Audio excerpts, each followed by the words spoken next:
What dark family secret were you let in on once you were old enough? When I was 18, I learned that my family had a secret they'd been hiding for decades. It all started when my dad decided to dig up an old family tree for a school project I was doing.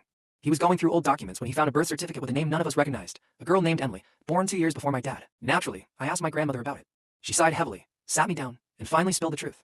Emily was my dad's older sister, but she wasn't exactly lost. She'd been quietly given away. Back in the day, my grandfather had a fling with a woman who wasn't my grandmother. Emily was the result. When my grandmother found out, she was furious, but oddly enough, instead of leaving him, she gave him an ultimatum. The other woman could stay in the picture, but the child had to go. My grandfather, in an effort to keep his marriage, made a deal with the other woman.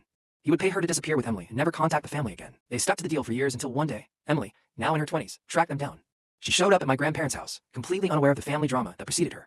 Apparently, my grandfather paid her off too, because she never came back. To this day, no one in the family talks about it.